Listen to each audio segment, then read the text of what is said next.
Welcome back to Media Mesh, where I give you my unapologetic opinion on everything from music, movies, news, reality TV, and so much more as we go down the rabbit hole.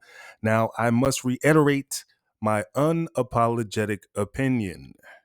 Now, this channel is dedicated to just keeping it real, no frills. Didn't mean to rhyme, but you know what? It came right just in time. Anyway, so with this one, I'm going to lose a lot of people. I'm just going to tell you right now.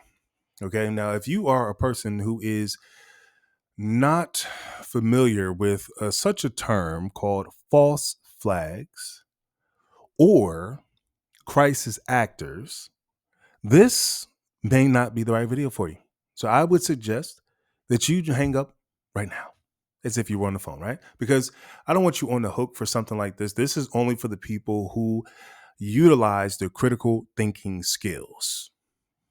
What I'm about to play for you is a firsthand account from one of the young people who were allegedly at this event that took place in New Orleans.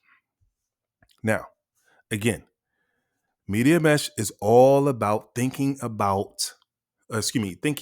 outside of the lines. So I give you fair warning, okay? Because when I first saw this, my first impression was that, you know what, if this young person was actually there, either he has become instantly desensitized by the events that took place, which is tragic, and I do not want to make light of what has taken place. Any loss of life is horrible, especially when it's senseless like this. And I'll do another video on the actual quote unquote person of interest or the person who allegedly did all this type of stuff.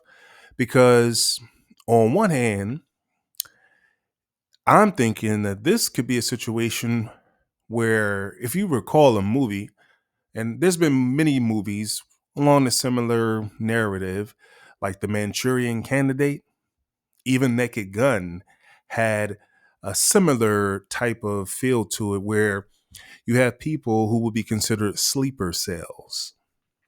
I know that's deep for some of y'all, but if you remember Naked Gun, and there was this guy, and he basically heard a trigger word, and he went off and performed an act of unaliving someone. And that reminds me of The Manchurian Candidate, Denzel Washington. And basically, he didn't even realize that he had been programmed to be able to respond to a certain word and carry out certain actions. I don't mean to be too long with it, but I have to kind of set the stage for what we're about to get into. Now, with this, in my unapologetic opinion, will be an example of a crisis actor. When he recounts the stories of what just took place, this is not normal.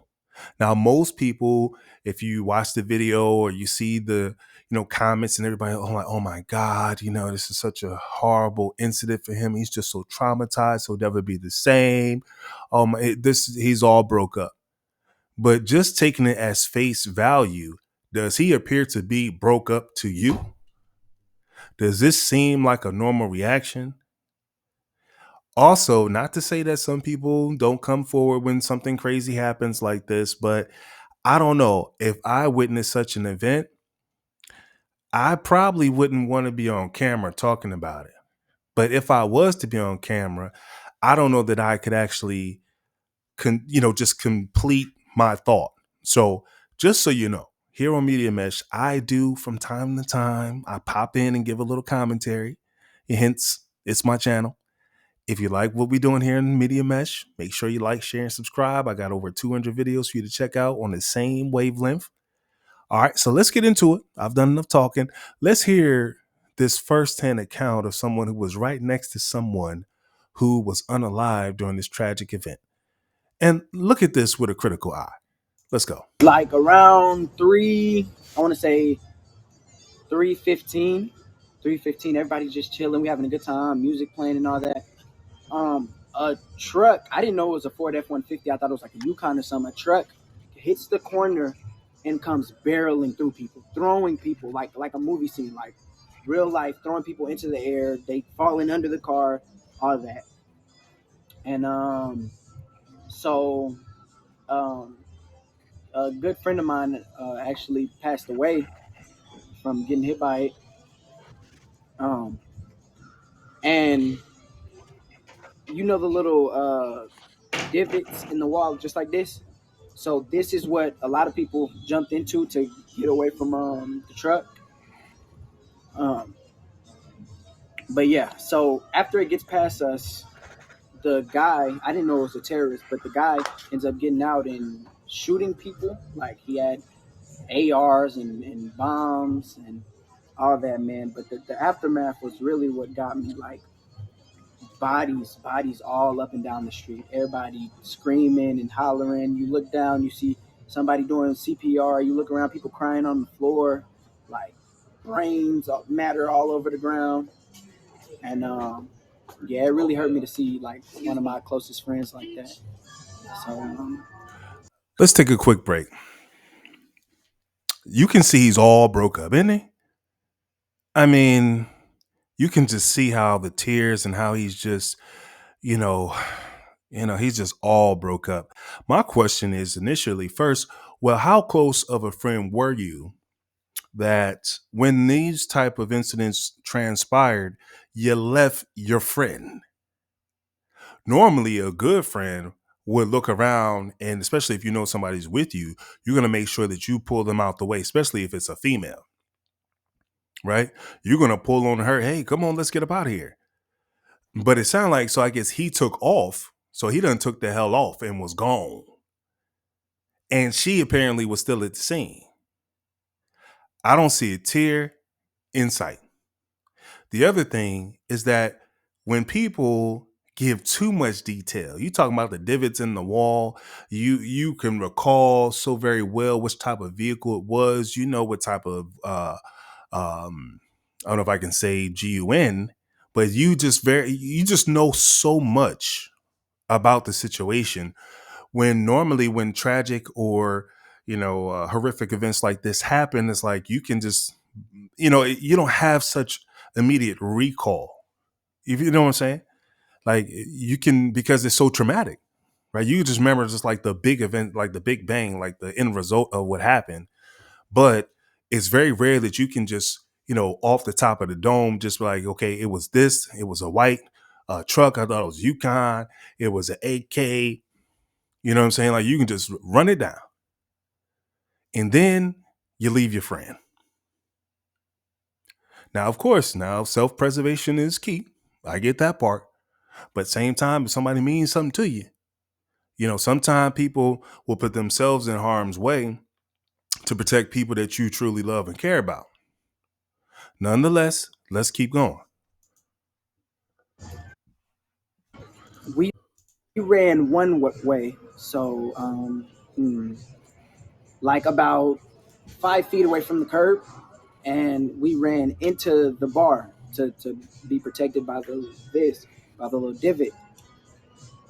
And I'm supposing I could have sworn she was behind me, but now that I'm doing the math, it's seeming like she ran a different direction. But I was assuming Sorry to pause again. Now, who in the hell is we? Because clearly you got away. So you ran into the bar to get and then hit into the divot, whatever the hell a divot is. But then when you do the math, what kind of bullshit is that? When you do the math, like what are we talking about? Like you didn't check to see that she was with you? Who is we? That's my question. How many people was there with you? Was it just you and this particular young lady? Or was it you and a multitude of other people?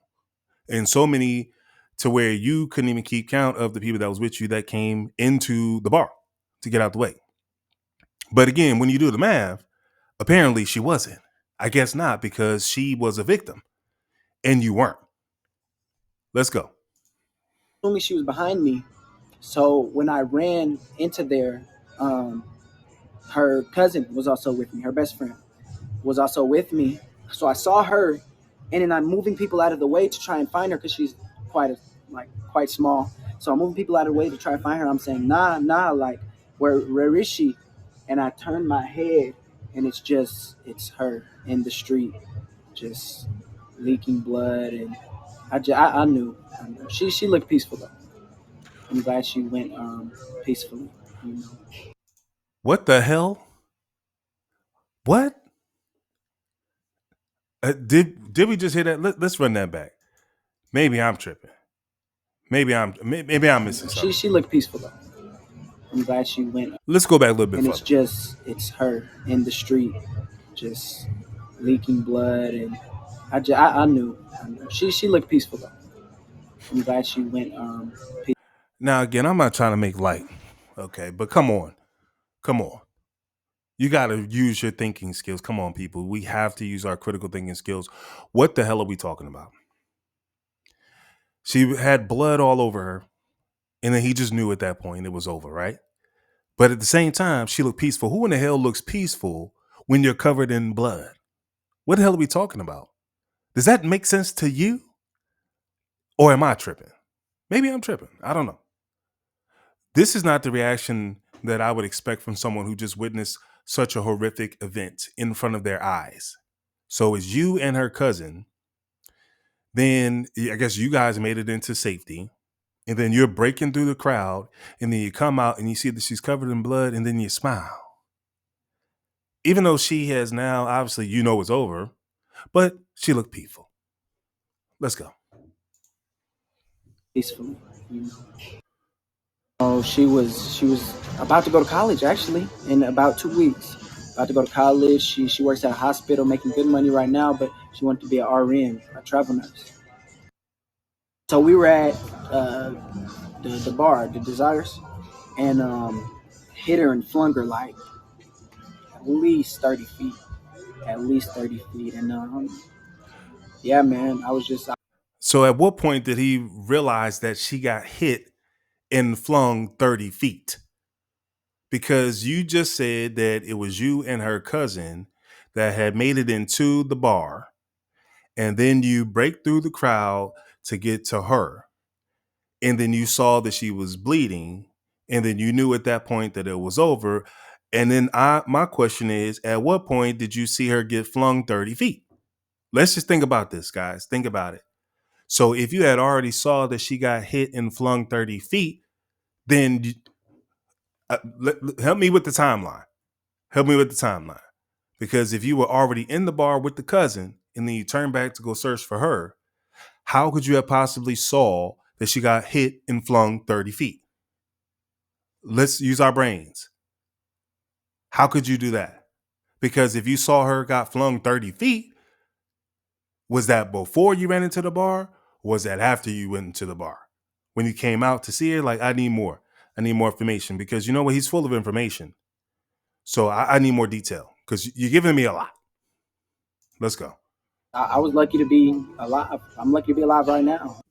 Yeah. This is my first time being the bourbon, by the way. Okay. So like insane first experience. I'll never come back. Like you won't ever see me here again. Yeah, that But is insane. I think it was Desires or some along right across from Voodoo Chicken. Hmm. So Imagine we were that. right across from there, and Voodoo. then everything started to unfold. It was insane, man. Like the real closest thing to a war zone I've ever seen. Truly. Do you need a free, easy way to capture? No, I need the commercials to stop when I'm trying to record. Anyway, so again, like I said, if you listen to this point, then that means that you are, someone who thinks outside the box. Okay, you're not like one of the sheep. You're someone who's able to analyze and critique what's put before you in the public to consume. You have to understand that anything that you see in the mass media is there on purpose. There are no coincidences, there are no mistakes. There are people who are paid to come and present to you a narrative that most people generally will not question. Now, again, I'm not saying that these people did unfortunately lose their life in this situation. My theory is, and it's just my theory, I wasn't there, I can't tell you. If this guy truly did it, which was kind of odd in of itself because he gave so much of himself in his interview. I mean, that's like the only video that I believe he did, but he gave so much about his history and his background, all this type of stuff. Now he's selling real estate. Now you driving. He was part of Fort Braggs or whatever base he was at. Could be Fort Braggs, whatever it was. But he drove from Houston all the way to New Orleans to mow people down and then get out and start shooting people, if I can say that. What are the chances of that? What would be the motivation behind that? But oh, his second divorce. Oh, he's in debt. Really? But then when you think about it, then the other guy that had the incident in New York with the Tesla, he also came from the same base, if I'm not mistaken. These are both people who are in the service. Huh. Now, is the narrative is that people within inside our own military are doing these things, like they're trading up on the United States citizens? Or is that the narrative push? Now, some people said, and again, I was never there, but some people said that there was a bullet, if I can say that, in the person's head that was in New York. But that's a whole nother story. But amazingly enough, the passport was in perfect condition and his driver's license. And then you see something that you never see. You see a reporter who gets to walk through the quote unquote person's house that was in New Orleans. She was able to walk through the house. And as it would happen, he had so many different things that would make you believe that this person was part of ISIS, just open, just readily available for consumption. Now you have to come on. There's just no way things could unfold that perfectly. Come on. Come on, people. Think about it.